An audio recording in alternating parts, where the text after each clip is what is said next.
Amigos de Lo Dije en el 8.4, aquí nos encontramos, ya sabes, este espacio donde solamente personalidades de la comunicación se hacen presentes y hoy tenemos a una muy especial. ¿De quién se trata? Vamos a ver. Nuestro invitado es originario de la Ciudad de México con una pasión por el fútbol desde la cuna y que tuvo la fortuna de alcanzar a temprana edad, no solo por el contacto con los estadios, las gramas o grandes ídolos, sino también por formar parte de los Pumas de la UNAM en el área administrativa. Prácticamente a la par, encontró en el micrófono otro camino en el que se pudo desarrollar con gran éxito, intercalándolo con su habilidad para dibujar en emisoras como ABC Radio, Ondas del Lago, Canal 11, Imevisión, TV Azteca, Grupo Asir, TDN, Grupo Televisa y actualmente Claro Sports. Por si fuera poco, otro de sus sueños se vio concretado con el Salón de la Fama del Fútbol, del cual tiene el privilegio de dirigir, donde convierte en inmortales a las grandes estrellas que con sus piernas y un balón se han hecho figuras en las canchas del mundo. Está con nosotros Toño Moreno. Sí, en efecto, lo conseguimos para ustedes. Aquí está el señor Antonio Moreno. ¿Cómo estás, amigo? ¿Cómo te va? ¿Cómo estás, figura? Qué gusto Bien, saludarte. Figura, qué gusto verte. Bienvenido, ¿eh? Aquí estamos ya. Ocupadísimo como siempre. Me da mucho gusto que estés con tanto trabajo, amigo, pero pudimos conseguir que aquí estés. Aquí estamos ya, con mucho gusto. Prohibido decirme Antonio o señor Toño. Toño, sí, Dejémoslo en como Toño. siempre, como los cuates, ¿no? Me da mucho gusto, gracias por estar aquí, por tu tiempo, por tu amistad de tantos años. Vamos a empezar, si te parece, ¿cómo se define hoy en día Antonio Moreno? Toño Moreno. Pues muy fácil, me defino como alguien feliz que hace lo que siempre soñó y que espero que esto me dure mucho tiempo. La verdad es que no me puedo quejar. Perfecto. Platícame, ¿en qué etapa de tu vida, en qué circunstancia, en qué momento, qué te marca para que digas el deporte me llama la atención? O sea, ¿cómo empecé? Sobre todo el deporte, ¿cómo te llama la atención el deporte? No, Y lo pues, llevamos con la comunicación. No, de niño yo te diría, vi una entrevista que le hiciste a mi hermano muy buena, a Carlitos, y te diría que pues casi te voy a repetir lo que fue mi papá. O sea, mi papá nos metió de lleno al mundo del deporte porque le encantaba ver el fútbol, le encantaban los toros también, hablando de revistas, de periódicos que llegaban diario a mi casa, el Esto, Ovaciones, La Afición, y yo desde niño recortaba los periódicos para hacer un propio álbum. O sea, no había un álbum del América, que era en ese entonces porque yo admiraba a Enrique Borja, no había un álbum. Entonces yo recortaba de Esto, Ovaciones de Afición, las fotos de Borja, del América, y hacía mi propio álbum. Entonces yo te diría que le hacía a mi papá un periódico, o sea, con una máquina de escribir. Yo tenía, no sé, 11 años o algo así, y yo los domingos por la noche me ponía a escribir como lo que el periódico del día siguiente le iba a comprar, y se lo vendía en la noche. Decía, antes que compres el de mañana, yo te vendo el mío, y luego conservó algunos, fíjate. Entonces yo te diría que la faceta de dirigirme a que me gustara el deporte, por mi papá, que me gustara el periodismo, por hacer dibujos para ese periódico, por hacer encabezados, por hacer el cuerpo de la nota. Entonces ya lo traía. O sea, desde niño te llamó la atención el asunto ya de tocar el periódico, Totalmente. te quieres dedicar a eso, ¿no? Sí, sí, sí. Fíjate nada más cómo son las cosas. ¿Y cuál es entonces tu primer contacto ya con los medios? Pasa tiempo, porque yo te diría que, bueno, como niño, como adolescente, pues estás en lo que es el curso natural. Claro, yo jugaba fútbol, pero no tenía aptitud. Yo sabía que no iba a llegar a ser futbolista, pero no dejaba de jugar fútbol de mañana, tarde y noche, ¿sí? Y tenía mis equipos con los de la cuadra y tenía con los de la escuela. Entonces yo hago una primaria y secundaria, digamos, normal, pero ya en prepa, en la UNAM, en la prepa 4 de observatorio, empiezo yo a tener que decidir, bueno, y cuando acabe la prepa, ¿qué? Claro. Como que me quedaba claro que yo quería algo que tuviera que ver con mi pasión, que era el fútbol. Yo me iba de pinta a ver a Enrique Borja, a los entrenamientos de Tlalpan, allá del América. Era tu ídolo, Enrique Sí, Borja. era mi ídolo, pero además yo cuando podía entrar, Borja me metió alguna vez a un entrenamiento. O sea, y de tanto vernos ahí, alguna vez me metió, pasar esa reja era un búnker. Claro. Y sin embargo, con Enrique yo pude, como niño, adolescente, aficionado, ya entrar. Y me daba cuenta que los periodistas, cuando terminaba el entrenamiento, no había lo que hoy, ¿no? Con un celular, lo que quieras, pero con sus viejas grabadoras de cassette o con las libretas de taquigrafía. O sea, iban a hacer, yo decía, por esto les pagan a estos cuates. O sea, vienen a ver el entrenamiento, o cuando va de viaje el equipo viajan, o cuando van de gira vuelan, y eso es lo que yo quiero hacer. Entonces, ya desde prepa, yo te diría que encamino irme a la Facultad de Ciencias Políticas también de la UNAM, a la carrera de Ciencias de la Comunicación. Perfecto, ahí decidiste que era el camino, naturalmente, Ese para era. el micrófono. ¿Y quién te da tu primera oportunidad ya en un medio? Pues yo empiezo en Ciencias de la Comunicación, ahí en la Facultad de Ciencias Políticas, ya en la UNAM, ya en el campus universitario, allá frente a Rectoría y el Estadio Olímpico, ahí estaba Ciencias Políticas. Sí, señor. Y rápidamente comienzo yo a saber, pues, quiénes manejaban la Gaceta UNAM. Y yo decía, yo quisiera escribir en esa Gaceta Universitaria, en la sección de deportes. En mi carrera, que era de periodismo y comunicación, comienzo a conocer profesores que ya te decían, tal estudiante pasó por aquí y ahora está en los medios, pero eran como de noticieros. Yo quería deportes, ¿no? Y ciencias políticas era un tema más, digamos, más serio, más formal, más de estudiar, y libros de Carlos Marx y muchas otras cosas.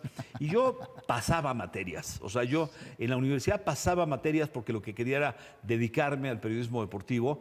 Y hay un personaje fundamental en mi vida que es mi amigo Alfredo Ruiz, Mira. que hasta la fecha, bueno, es un gran amigo.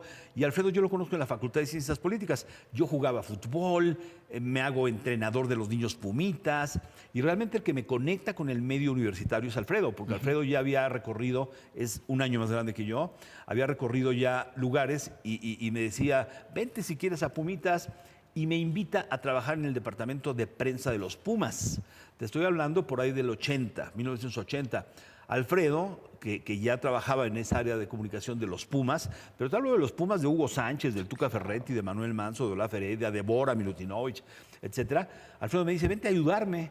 Entonces yo por las tardes me iba a la oficina de los Pumas, que estaba en Avenida Revolución 1378. El Puma grandote y los Ahí numerotes, estaba. ¿no? Sí, no, pero me refiero a las oficinas de Sí, las Pumas. oficinas, sí. O sea, mi vecino de oficina era Bora o Mejía Barón, o el presidente del equipo, el arquitecto Federico García, Mira. o Arnoldo Levinzón. Claro. Y todas las tardes llegaba el ingeniero Guillermo Aguilar Álvarez. Ahí llegaban los jugadores a cobrar su cheque. O sea, tenía que pasar a firmar cada 15 días. Sí, señor. Y se sentaban en mi oficina a hablar por teléfono. Ahí era una casa club donde también vivía Manuel Negrete, Mira. vivía Félix Cruz. Tiempo después vivió Adolfo Ríos. Entonces yo me meto de lleno, digamos, a la oficina de Pumas, pero simultáneamente estaba yo en la escuela en las mañanas, iba a lo de Pumas, y en las noches un vecino mío me dice, oye, ¿estás estudiando comunicación y todo? Y él sabía que yo hacía también caricaturas como hobby. Me dice, necesitan un caricaturista en un noticiario en Canal 11. Mira. Y le entro. Entonces llegué y el sueldo era muy poco de caricaturista, entonces me dicen, si quieres ser también redactor de noticieros, para que dejes hecho en la noche el noticiero de la mañana. Órale. Entonces yo era tiempo completo. En la mañana a la facultad, a mediodía al entrenamiento de Pumas, en la tarde a la oficina a pasar el reporte a los periódicos de Pumas, y en la tarde-noche hasta medianoche, hasta el último metro, era en la redacción del Canal 11. Fíjate. Y así crecí, digamos, hasta, te hablo del 80, pues hasta como el 83. Fíjate nada más. ¿Y de ahí aparece tu afición a los Pumas, de estar ya ligado con ellos, o mucho antes? Mira, yo le iba a Borja, ya decía yo que no a la América, le iba a Enrique Borja, era mi ídolo, recortaba y hacía álbums, pero cuando Borja se despide en el 77, un partido contra Pumas, precisamente en el Estadio Azteca, yo ya estaba en la facultad, en la Prepa 4, en la Facultad de Ciencias Políticas, entonces yo ya jugaba de manera amateur los torneos con el escudo de los Pumas. Pumas. Entonces yo decía, bueno, yo no le iba a la América, le iba a Enrique Borja y ya no está Borja, pues ahora me tengo que hacer Puma. Coincide con que entro a trabajar a Pumas, con que entreno Pumitas, con que mi ambiente que me rodeaba en la oficina de Pumas eran todos los Pumas, y no me costó trabajo, más bien te diría que fue cuando ya pude escoger equipo, porque yo le iba a Borja, no a la América. Cuando pude escoger equipo, que ya era una edad muy consciente, me hice Puma. Fíjate nada más. Interesante sobre todo porque estabas ya ligado al fútbol de forma Sí. directa con tanto personaje como Absolutamente. ellos y además una gran camada de esos Pumas, pero también ya ligado a la comunicación. Entonces te vas encontrando, te vas empapando, naturalmente el gusto, ¿y qué sigue? Pues sigue que yo en esa oficina de prensa no nada más hacía prensa, era también el encargado de hacer, bueno, el boletín, pero también hacía mis caricaturas, las que eran para noticiero, las hacía para el boletín de los Pumas. No termino la facultad, o sea, esa también es una situación. Yo estaba ya de 8 semestres y me faltaba la tesis y el idioma y lo que quieras. En el 6º semestre estaba yo ya trabajando. Motivo por el cual hablo con mis papás, les digo, oye, a ver, ya me está costando mucho trabajo. Ir en la mañana a la escuela, cumplo mal con los trabajos, si hay un trabajo en la tarde no lo puedo hacer. Entonces, déjenme probar un año. Si me va bien con lo de los Pumas y el Canal 11, y si no regreso a la escuela. ¿Dónde escuché esta historia? ¿Dónde escuché esta historia? Carlos Sí, ya sé. Moreno. Sí, mi hermano. No, pero Carlos se acabó. Perdón. Fíjate que Sí, Carlos sí. tiene la virtud de haber terminado una carrera que nada tiene que ver con lo que se dedica, Sí, ¿no? sí, De sí, contabilidad me y otras cosas. Ajá. Pero bueno, en mi caso Ajá. lo dejé. O sea, en mi caso, después del sexto semestre, o sea, con permiso, y me fui a trabajar. Nunca me arrepentí. Te quiero comentar que no tengo título universitario. Cuando alguien me dice licenciado Antonio Moreno, le digo, espera, soy Antonio Moreno porque no voy a falsear. O sea, yo no terminé la licenciatura. Sin embargo, yo era ya, Alfredo se va un año a Inglaterra, que era mi jefe y mi compañero en Pumas. Entonces yo me hago cargo ya como director del área. Te estoy hablando, yo tenía 21 años o algo joven. así, y era el director del área de Pumas. Hoy hay muchos departamentos de prensa y todo, pero aquel yo te diría, éramos medio pioneros. Hacíamos un boletín, reportábamos todas las tardes, viajábamos con el equipo. Bora era feliz grabando, usábamos los viejos cassettes, videocassettes de 3/4 y luego de VHS y Betamax y todo. Y entonces yo andaba con el equipo, viajaba a Los Ángeles a los partidos, o a Veracruz, o a Guadalajara, a grabar lo que hacía el equipo en el autobús, en el hotel, en el estadio. Y yo era feliz en eso. Hasta que, aquí hay un punto importante, en 1982, estoy hablando que yo entré en 80, 81 a Pumas. Sí, señor. En el 82, el mismo Alfredo Ruiz me dice, ¿qué crees?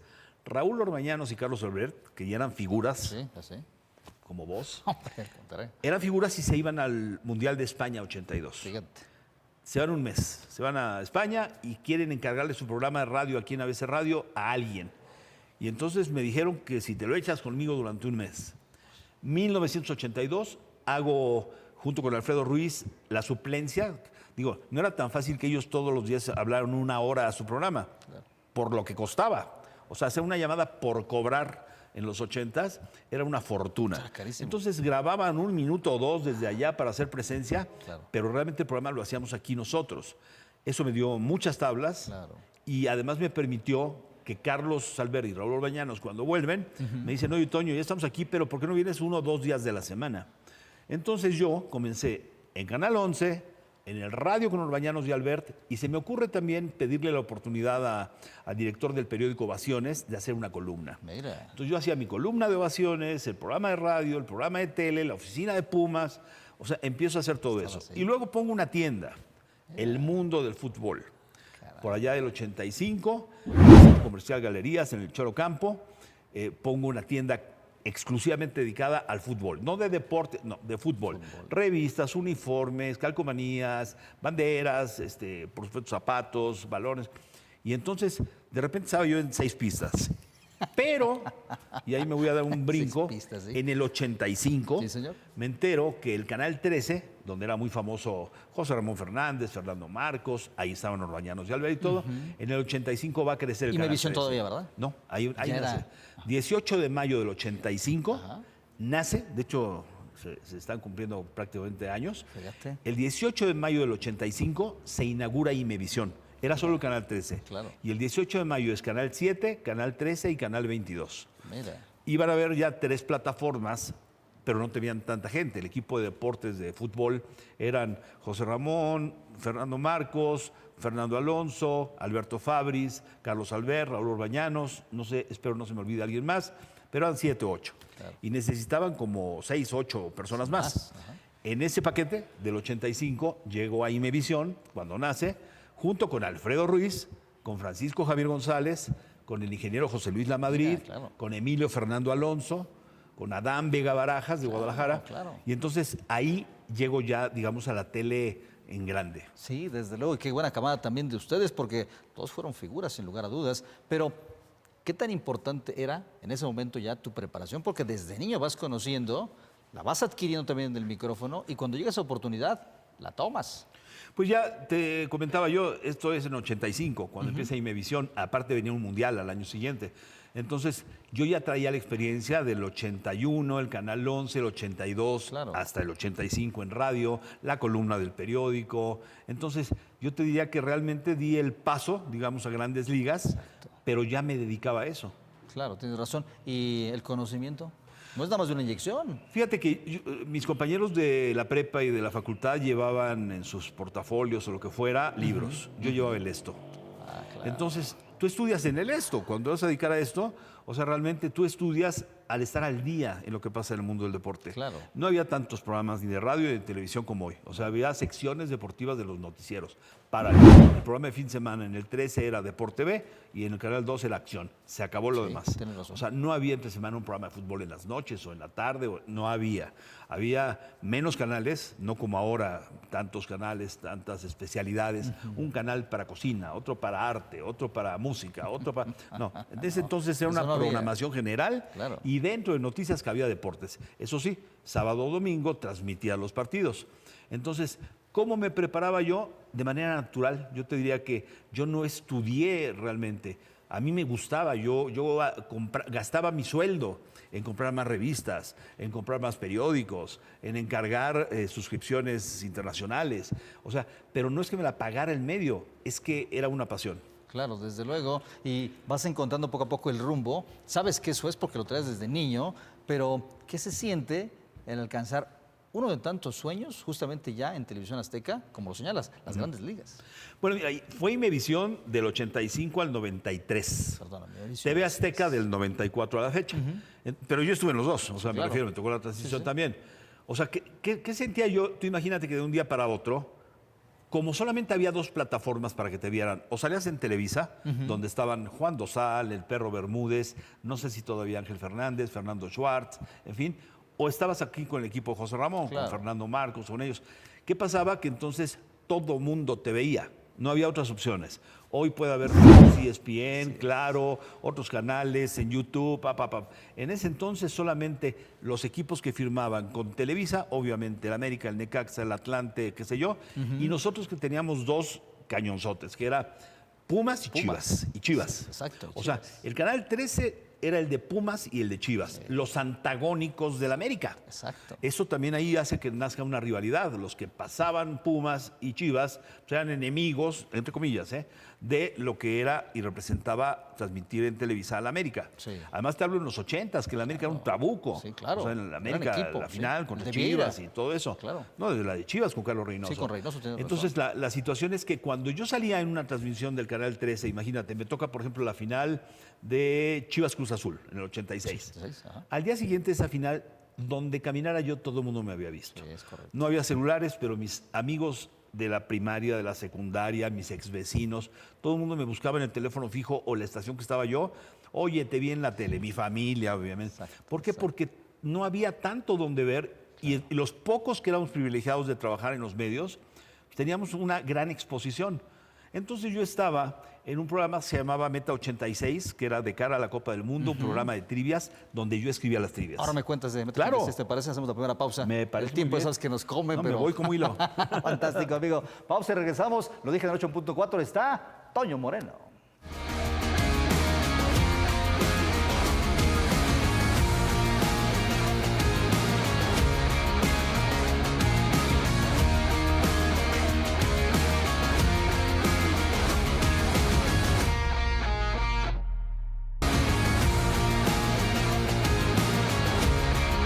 Aquí estamos, amigos de Lo dije en el 8.4. Se encuentra Toño Moreno, sí está con nosotros, claro que sí. Me platicabas, amigo, que estabas ya en la revista.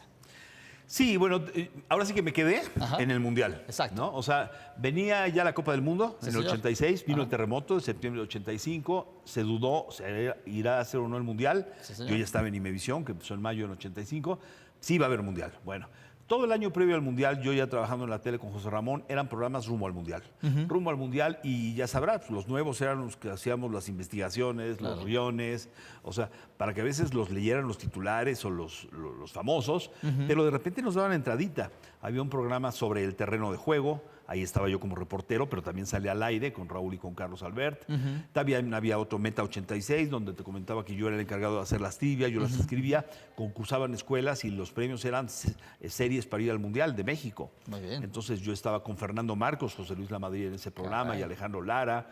Estaba yo también en las transmisiones de fútbol, hacía yo reportes para Deporte B, hacía yo entrevistas para otros programas y otros noticieros, daba secciones de noticias, estaban en ese entonces todavía, me parece, Joaquín López Dóriga y Pepe Mira, Cárdenas. nada más. Te estoy hablando de lo que era en ese entonces el Canal 13 y los principios de Imevisión. Claro. Y luego, bueno, pues ya, digamos, como parte de ese equipo vino el Mundial del 86, ahí nacieron los protagonistas, que fue un cierto. programa ícono. Sí, cómo Y no. los protagonistas nace porque el productor, que era Armando Sáenz, y José Ramón, pues los de batalla éramos nosotros. Francisco Javier, Emilio Alonso, Alfredo Ruiz, tu servidor. José Luis Lamadrid alternaba con Fernando Marcos en mesas. Y nos empiezan a decir qué secciones vas a hacer en el programa. Y uno hacía una sección de, bueno, Silvana Galván, la primera Silvana mujer Galván, que también claro. estuvo en programas de este tipo.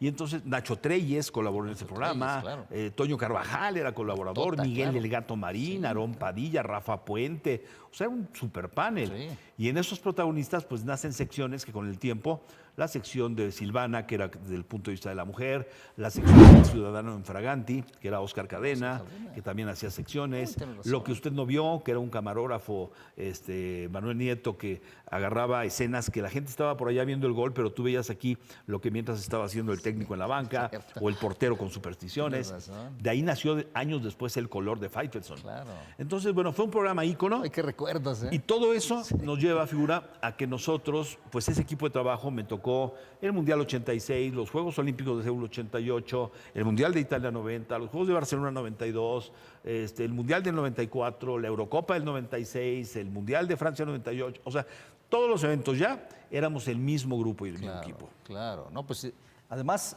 invencible, además dominaban el rating, porque se aderezó, no vas a dejar mentir, con el asunto de la comedia, ¿no? De Claro, Bustamante, Andrés. Bueno, y Víctor Trujillo. Claro. No, bueno, realmente, mira, en el 86 solamente la sección diferente en cuanto a hacerte reír era la de Oscar Cadena y dos cómicos que estaban con él y que hacían parodias o hablaban como argentinos o brasileños y cotorreaban a la gente con micrófono afuera del estadio. Sí, señor. Pero para Seúl 88, José Ramón tenía un alumno, José Ramón daba clases en Anáhuac, y tenía un alumno muy chistoso que lo imitaba y que hacía cosas que con el tiempo se convirtió en un ícono, que también Andrés Bustamante. Invita a José Ramón a que Andrés se una en esos eventos, no en el día a día, ni en los programas semanales. En los eventos de mundiales y olímpicos le dice a Andrés, vente y haz personajes. Y ahí nace el Ponchito y el doctor Chunga y todos, Horacio Cascarín, todos esos personajes de Andrés. Pero además viajábamos, por ejemplo, al Mundial de Italia o a Seúl o a Barcelona, y Andrés llevaba una bolsita, iba él solo, ¿sí? Con una bolsita de maquillajes y Como el espumas, Chapatino, ¿no? y recortaba sus disfraces y todo. Él lo hacía solito en su cuarto y todo, y salía y te sorprendía, nunca sabías qué iba a hacer al día siguiente. Y de repente salía disfrazado con bigotes, o otro día pelón, o otro día maquillado. Y esa era la frescura. No había un guión que alguien, ni José Ramón, que era, digamos, ya no sé quién era el patiño de quién, Claro. porque José Ramón se prestaba a hacerlo. Prestaba. ¿Sí? O sea, a que le cortaran la corbata a Urbañanos, a que a José Ramón lo embarrara de cosas.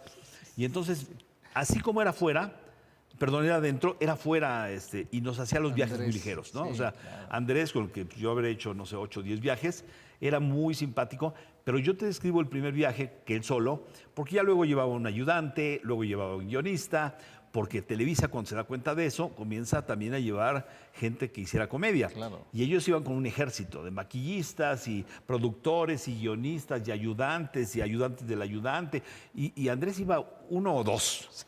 Entonces era espectacular. Sí, cómo no, pero ¿cómo era la batalla como tú lo señalabas, no? A fin de cuentas, por la audiencia. Oye, y perdón, dime, porque dime. si no voy a quedar con la No, tentación. adelante. Víctor Trujillo y Ausencio eran igual de simpáticos, de grupo. Víctor hacía la Beba Galván, Sí, claro. Víctor hacía a Broso, ahí nace Broso en un programa La Caravana que ellos tenían, tienda tras tienda, pero también en los mundiales nos acompañaba Víctor y Ausencio, que hacía el Margarito, el auténtico jovencito patiño de- el humilde que Sí, sí, concursaba sí. y nunca ganaba. Lástima, Margarito. Exacto, lástima, Margarito. Entonces, por eso no quise dejar que nada más quedara todo en Andrés, un genio, Claro. sino porque también había otros dos igual de importantes. Sí, no tienes mucha razón y marcaron la pauta para seguir haciendo televisión de comedia y sobre todo un estilo particular en Copas del Mundo y en Juegos Olímpicos. Pero para ti, ¿cómo te marca justamente en la situación personal los viajes, otras culturas y estar en tu pasión? Pues mira, ya voy a entrar a un capítulo que siempre me van a preguntar. Venga, ¿no? señor. Te estoy hablando de la época esa de los 80s, pasó el Mundial, los viajes y todo, que son los cachirules. Los cachirules, así es, O sea, los cachirules es un episodio que me Cuéntale a la marca, gente, ajá, ¿sí? por Que a favor. final de cuentas, y sobre todo las nuevas generaciones, pregúntenle a su abuelo, porque yo creo que ya ni los papás a lo mejor se acuerdan, pero fue en el 88. Ya lo raspaste, amigo. No, abril del 88. Venga, en sí. abril del 88, yo reportero, radio, Sí, tele, tú periódico y todo. Sí, señor. Resulta que yo soy, digo a la fecha, ya llegaremos al final, director del Salón de la Fama, memorabilia, historia y todo, pero siempre fui un acumulador, no coleccionista, acumulador de papeles, de estadísticas, de revistas, de libretas. Yo era un acumulador y entonces revista que salía la compraba, si no la encargaba, si no la conseguía, si no a ver cómo le hacía, pero la tenía. Y en el 88, yendo a una conferencia de prensa de la Federación de Fútbol, nos presume la federación, el presidente Rafael Castillo, que por primera ocasión el Mundial fue 86. Bueno, al 88, 2 años después, tenemos por primera ocasión un anuario que se va a hacer cada año. El anuario oficial de la federación. Al no haber internet era una joya. Claro. ¿De dónde sacabas tus datos de todos los equipos, los jugadores, la fundación, los presidentes, los teléfonos, las direcciones, sus números, sus historias, sus estadísticas? Goleadores, Era una estadios. revista libro Claro. que yo dije, yo quiero ser el primero que la tenga.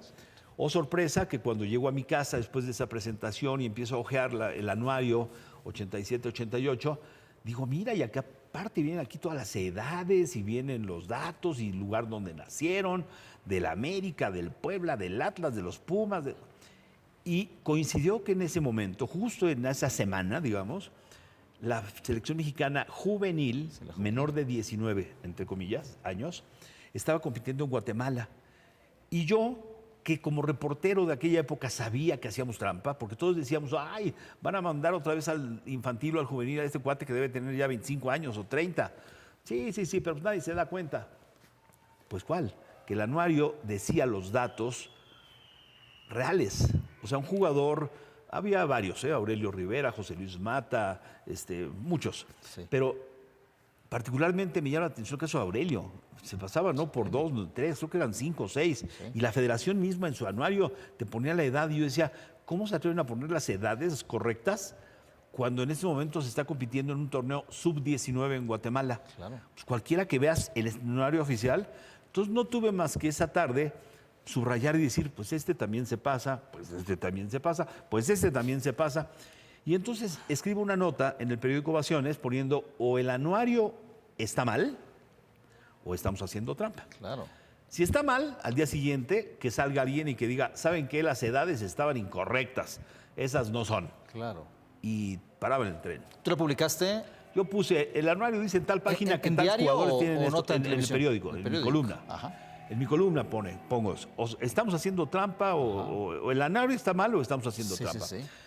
Conclusión, pues el anuario mismo ventilaba todo y mi, entre comillas, investigación fue una noche de curiosidad, en la noche misma que lo recibí, Sí, señor. comenzar a subrayar así con fluorescente, este se pasa. Lo publico. No había la repercusión que hoy hay con los medios, Claro. inmediata, con las redes, etcétera. Claro. Entonces se publica. Al día siguiente algunos me dicen, no, vi tu nota, seguro la federación va a aclararlo. Claro. No aclararon nada. José Ramón Fernández me dice, oye, vi tu nota, pues hay que jalarla también para comentar aquí en tele, porque es una trampota que está haciendo la federación. Claro. Se hace un programa y la federación nada, como hasta la semana. En una conferencia para otra cosa en la federación, que estaba en el centro, en Abraham González y Lucerna, Cierto. Ajá. se hace una conferencia para explicar que le habían dado un botellazo en Correcaminos de Tamaulipas en un partido a un árbitro, a Bonifacio Núñez, y la federación tenía que dar una postura o el castigo, qué sé yo, y ahí vamos todos los periodistas a la conferencia. Dije, de aquí soy, le voy a preguntar a Del Castillo, oiga, ¿y de lo otro, de lo del anuario, qué van a decir? ¿Qué dicen? Pues da su conferencia de lo del botellazo, el árbitro, y termina y digo, doctor, yo no me quiero ir sin preguntarle, ¿qué pasa con lo que hemos estado publicando respecto a las edades y su anuario? Y entonces la actitud de él es como retarme y me señala y me dice, a ver, tú lo que estás queriendo es chantajearnos, así es que no vamos a seguir con ese tema y si tienen pruebas de que aquí hay un ilícito, compruébenlo. Ay. Entonces yo salgo, voy con José Ramón, le digo, me dijo esto y está grabado, así nos dijo a los periodistas. Y los periodistas, yo te diría, de cada 10 que había ahí, a lo mejor éramos 40, pero de cada 10, 2 decían, yo también voy a sacar lo que estás sacando tú. Claro. Los otros 8 decían, ¿para qué me meto en bronca? Yo estoy en El Heraldo y Televisa, y yo estoy en Novedades y Televisa. O sea, ¿por qué? Porque Televisa, en caso de un castigo o de señalar algo malo en la federación, pues era como pan con lo mismo. O sea, Televisa no lo iba a difundir, no lo iba a sacar, no lo iba a relatar. Y bueno, pues esto va creciendo. Un compañero, colega del diario La Jornada, Miguel Ángel Ramírez, se va a los registros civil y saca las copias reales y las falsificadas y empieza él sí a hacer una investigación para La Jornada. Yo después de, digamos, la pedrada del primer golpe, de la primera nota, te diría que no fui nunca a un juzgado ni al registro civil. O sea, yo delaté que había una trampa y a final de cuentas fue una bola de nieve. Al salir las actas que conseguía Miguel Ángel, la nación ya no tenía cómo excusarse. Y en ese momento los guatemaltecos, que eran directamente beneficiados si echaban a México, porque el boleto que México había conseguido con trampa, con los que se pasaban de edad, le hubiera tocado a Guatemala y dice, pues yo voy a protestarle a la CONCACAF que México hizo trampa. Exacto. Entonces los guatemaltecos, con toda la información que ya se había publicado y sacado, hacen protesta. El presidente de CONCACAF era mexicano, Joaquín Soria Terrazas. Cierto. Muchos dijeron, va a ayudar a México, hombre. No, estaba peleado con Guillermo Cañedo, que era su compadre, por cuestiones que no les habían gustado en el Mundial. Entonces, lejos de ser a favor de México, la postura de CONCACAF fue en contra.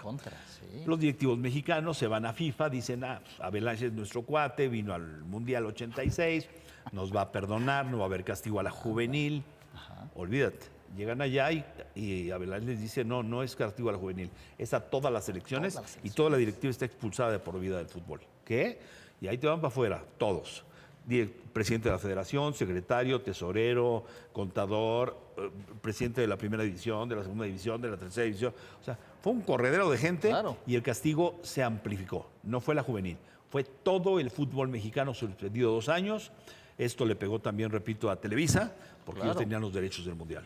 Sí, tienes mucha razón. Venía el 90 y sobre todo, te acordarás, la gran etapa de Hugo Sánchez, porque fue el gran ausente, venía de su bota de oro. Muchos, desde luego. Grandes jugadores. Benjamín Galindo hubiera tenido un mundialazo. Fantástico, el mismo Tomás Boy, Miguel España, muchos, Pablo Larios, o sea, era una gran camada de futbolistas, pero sobre todo se marcaba a Hugo, porque incluso así lo hizo Hugo personal, dijo, fue para que me perjudicaran a mí. Sí, claro, sí, no. Y yo conocí a Hugo, bueno, Hugo te puedo decir, hoy en día, estamos en el 25, es de mis mejores amigos en el mundo del fútbol. Tengo pocos. Yo te diría, así de los que están en esas historias, Hugo Sánchez es uno de mis mejores amigos, Miguel Mejía Barón es de mis mejores amigos, Bora en algún momento se fue a Qatar ya a vivir, pero también era muy cercano. Entonces, con gente, particularmente que yo había estado en Puma, los conocía perfecto, ahí me dolía, ¿no? Porque finalmente, bueno, mucha gente nos señaló o me señaló a mí, ¿para qué empezaste con eso? A Imevisión, ¿por qué le dieron bola? Nos castigaron por su culpa. La trampa no fue nuestra, la trampa fue de los directivos. Perjudicado sí fue Televisa porque pues, no hubo eliminatorias, no hubo México en el Mundial y sin embargo sí fuimos a cubrirlo. Se llegó a una negociación que toda la comercialización era para Televisa, pero los programas los podíamos hacer desde Italia. Fíjate nada más, ¿cómo te benefició o te perjudicó? Que al parecer fue una catapulta en tu trayectoria. Pues yo te diría que si así hay que ponerle es más lo que me beneficia. O sea, a final de cuentas en esa época, para bien o para mal, era yo Toño Moreno, el de los cachirules, y yo te diría que marcaba una diferencia entre algunos otros. Pues cómo no, Toño Moreno. Claro, en época de redes sociales hoy me hubieran amenazado, dicho de todo, lo que quieras, pero en ese entonces era más la gente que nos aplaudía la honestidad de haber sacado la nota y no guardarla, y no chantajear, como decía del Castillo. Yo no quería chantajear. Si yo he descubierto eso y me voy a la federación y digo, oiga, ya vio su error, si quiere lo saco. No, yo era periodista. Entonces yo te diría que no creo que me haya perjudicado. Y además la contraparte que tenían ustedes de Televisa, ¿no? Televisa, que era el sistema, que guardaba todo. Y Televisa primero lo tapó, hasta que vino castigo y Arturo Rivera, en paz descanse, el bonito, fue el encargado de darle seguimiento a esa nota y bueno, pues Televisa era directamente perjudicado, digamos, por los derechos de selección. Sí, tienes mucha razón. ¿Qué tanto lo tomó José Ramón para apoyarte justamente en tu carrera, esa situación? No, José Ramón, Raúl, Carlos, La Madrid, Francisco, Emilio, todos se subieron al barco de esa nota. Alfredo Ruiz también, quiero decir que Alfredo Ruiz también cuando saca el anuario y todo, Alfredo me decía, oye, pues tú tienes dónde sacarlo, pero yo también te puedo pasar datos porque pues, Alfredo está muy ligado también a categorías inferiores y básicas y casi Alfredo sabía de memoria que había cualquier cantidad de cachirules. Entonces nos subimos todos al mismo barco, sin embargo, vetaron a José Ramón y a Carlos para no ir al Mundial de Italia, pero los demás sí fuimos, incluyéndome. Y entonces desde allá, la mitad en México, en el Ajusco, y la mitad en Italia, te diría que otra vez le dimos en la torre a Televisa con el Wiri Wiri y otras cosas. Sí, en esa lucha famosa del rating, ustedes compitieron y Telenovela fue particular. Justamente por eso México no estaba, pero estaba presente protagonistas. No, y había mexicanos, o sea, a mí me sorprendía porque decías tú, pues van a jugar aquí, no sé, España, Alemania, Argentina, Uruguay, y siempre había mexicanos. Sí. O sea, no estaba la selección y tú veías ahí con sombrero de charro, tequila y porras y matracas, a por lo menos 100 en cada estadio. Y además un gran mundial, ¿eh? Sí. Cuando fue campeón en Alemania, si no me equivoco, Claro, con Argentina. Con en Codesal, Roma. ¿no? Se lleva Exactamente. esa final. Si te parece, vamos a hacer una pausa, la segunda, me quedo todo. Se va muy rápido Se el va muy tiempo, rápido, figura. caray, figura. Bueno, listo. Estamos entretenidos, claro está, con tu gran plática. Amigos, estamos de regreso, ni se le ocurra cambiarla. Estamos en Lo Dije en 8.4 con Toño Moreno.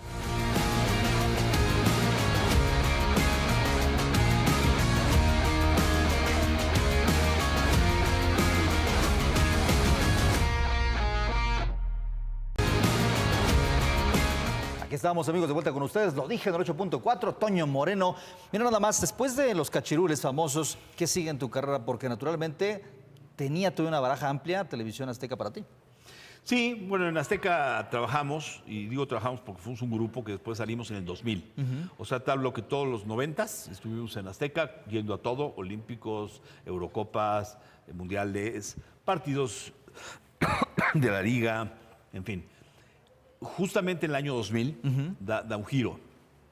Yo simultáneamente hacía también radio con mi gran y querida comadre Tere Valde, con el licenciado Miguel González Avelar, que era su esposo. Yo era el director de deportes de la estación de ABC Radio, de Ondas del Lago, de otras estaciones. Y además contratábamos también gente que hiciera programas que estaban en Televisa o de Azteca o de otras plataformas. Gente que me encanta aquella época donde yo conocía a tantos chavos que empezaban, Alejandro Gómez, Jorge Sánchez, Ciro Procuna, muchos. André Marín, gran y queridísimo amigo que conocí desde los 14 años. Claro. En fin. Bueno, en el 2000 viene un momento de coyuntura. Después de estar 15 años en Imevisión, luego TV Azteca, Francisco Javier González, Ciro Procuna, Alfredo Ruiz, David Braverman, algunos otros más, tenemos que tomar una decisión. O seguimos en Azteca o nos quedamos en Grupo Asir, donde había arrancado una estación de deportes todo el día, que era súper deportiva. ¿Por qué? Porque había un rumor que nunca se hizo, que Asir y Televisa se iban a fusionar. Cierto. José Ramón hacía protagonistas y hacía programas en Asir y dijo: yo no quiero nada que ver con Televisa, el que se quiera quedar allá porque a lo mejor se van a Televisa en Asir, se queda, pero adiós de Azteca. Y nos fuimos porque era un proyecto muy ambicioso, muy padre. Lo encabezaban Francisco Javier y la bomba, Juan Carlos Rodríguez, que ahora pasó por Federación de Fútbol. Sí, abrazo, claro. Bueno, pues me voy con Juan Carlos y con Javier, me convenía económicamente, me atraía mucho ese proyecto y nos la jugamos, porque ahí no sabíamos sinceramente, 15 años, la tele, la estabilidad. José Ramón nos quiso convencer a algunos de quedarnos, pero al final de cuentas emprendimos otro barco, nos fue bien, porque te hablo que del 2000 al 2010, al menos yo, pues la estación cambió de nombres, cambiamos de grupo radiofónico, pero el concepto de estación deportiva todo el día se quedó.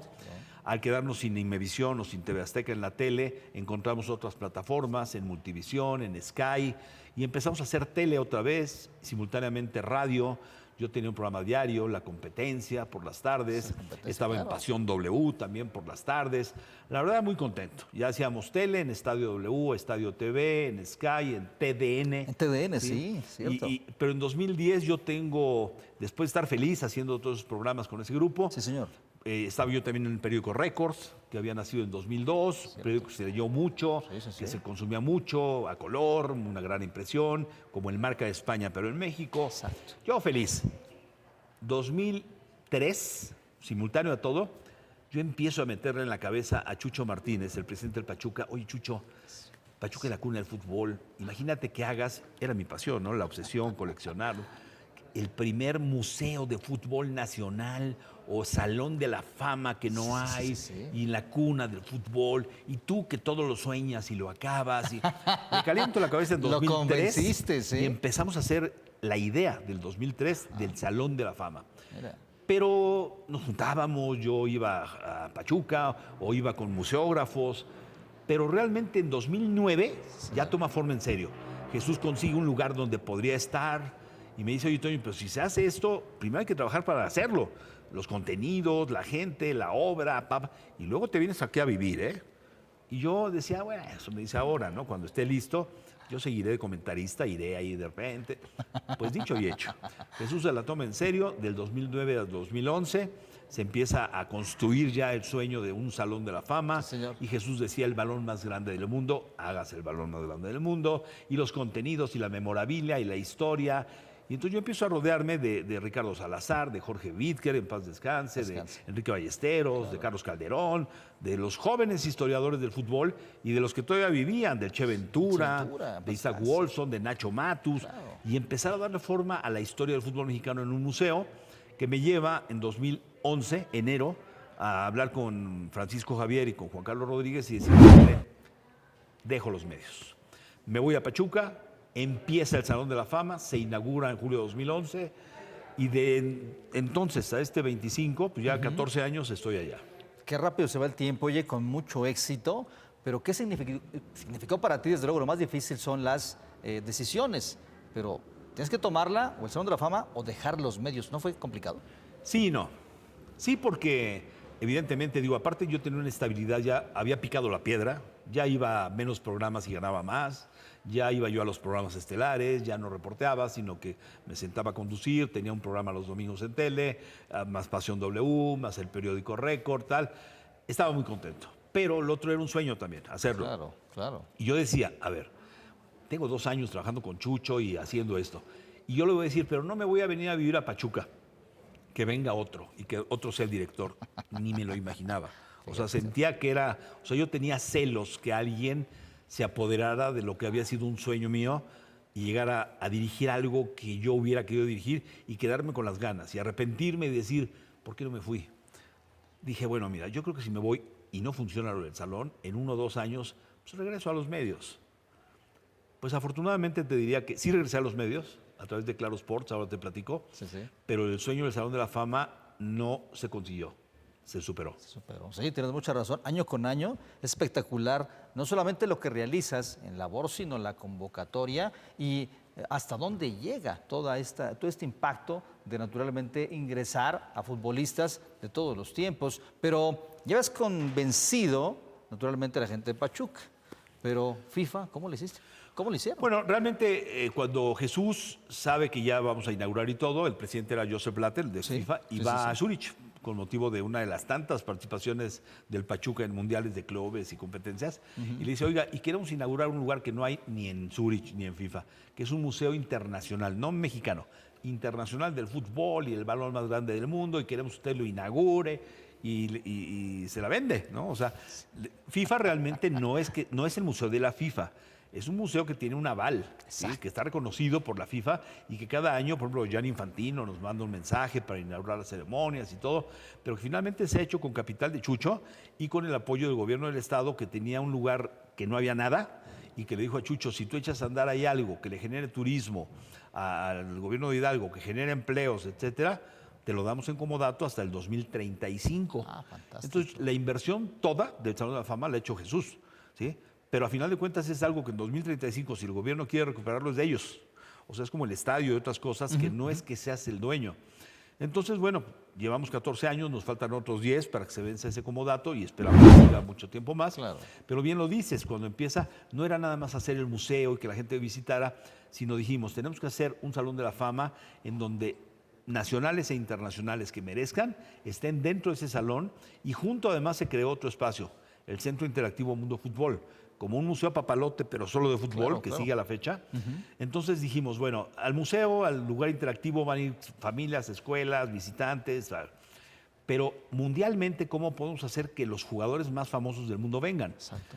Se hace desde el 2011 una votación en donde hay 140 periodistas, que hay 45 países que votan. Yo coordino como director esas votaciones, un notario público, los votantes. Sí, señor. Y por ahí de marzo a abril se vota, luego viajo yo a buscar a los premiados y por ahí de noviembre cada año se hace lo que llamamos investidura.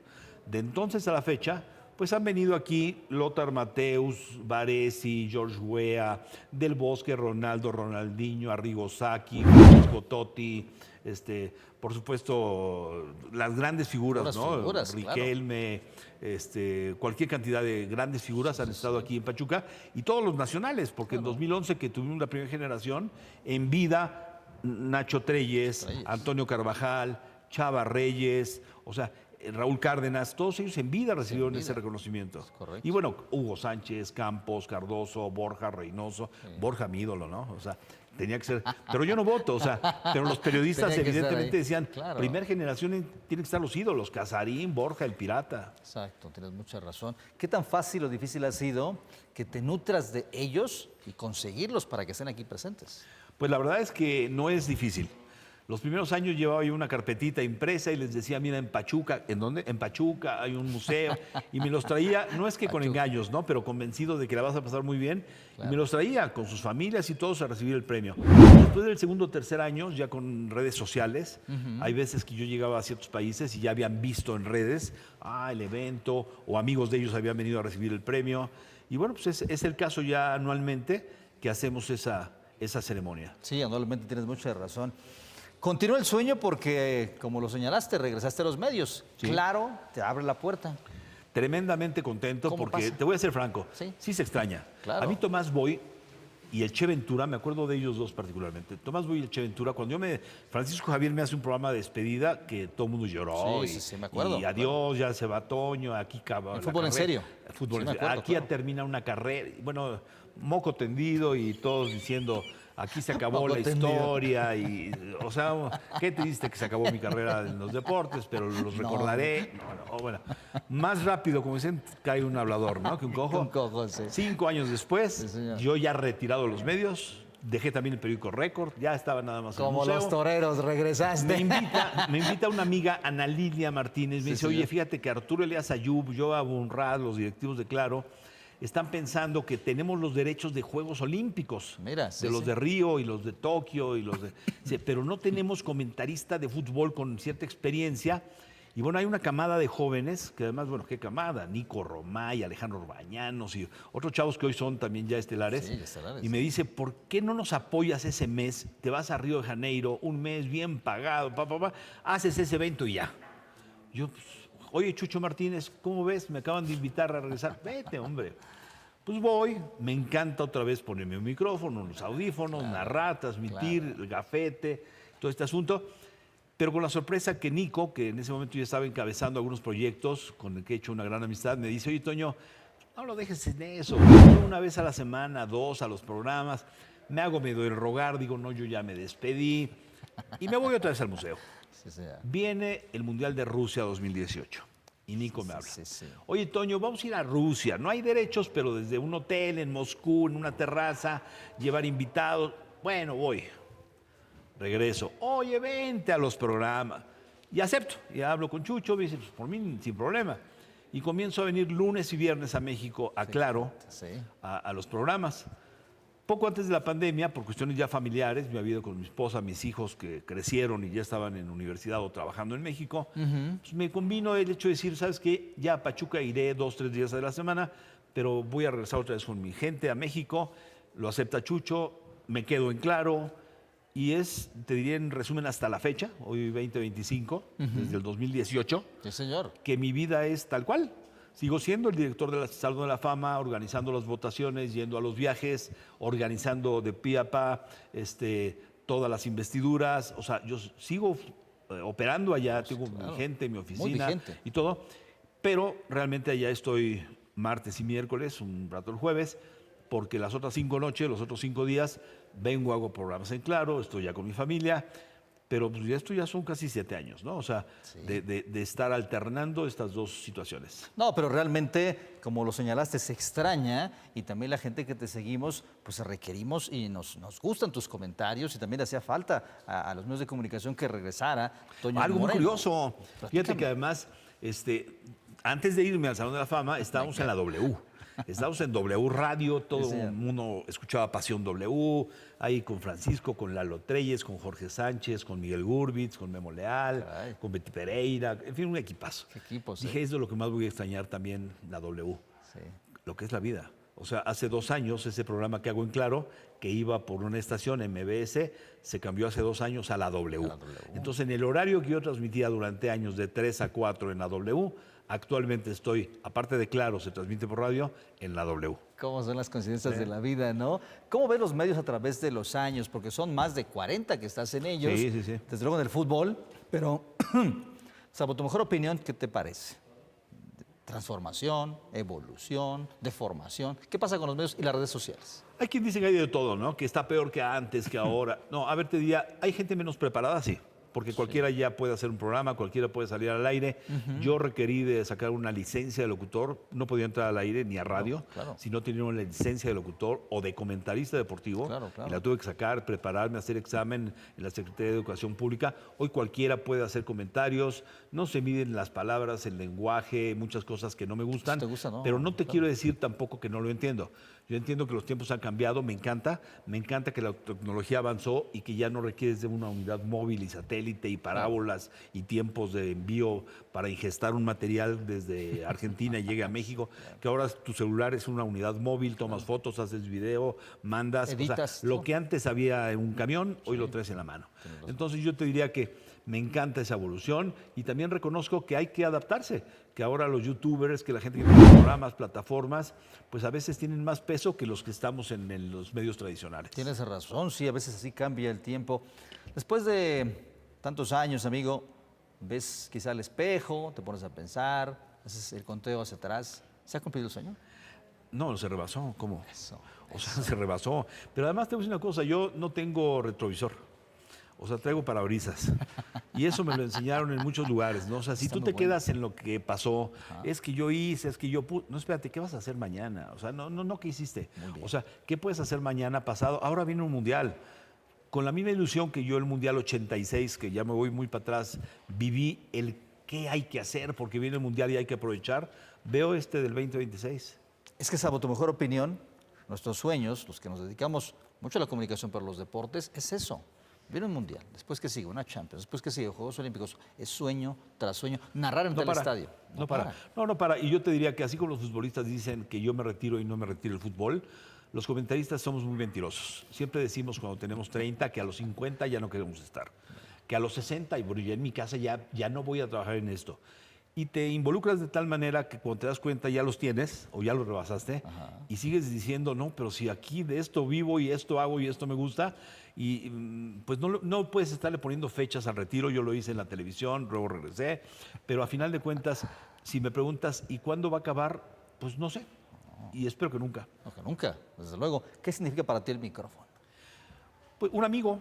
Es un elemento de trabajo que también han cambiado mucho de los viejos micrófonos que usábamos a los de ahora, pero yo te diría que todo el equipo con el que trabaja el comunicador es parte de mi vida. ¿Qué sigue en la vida para Toño Moreno?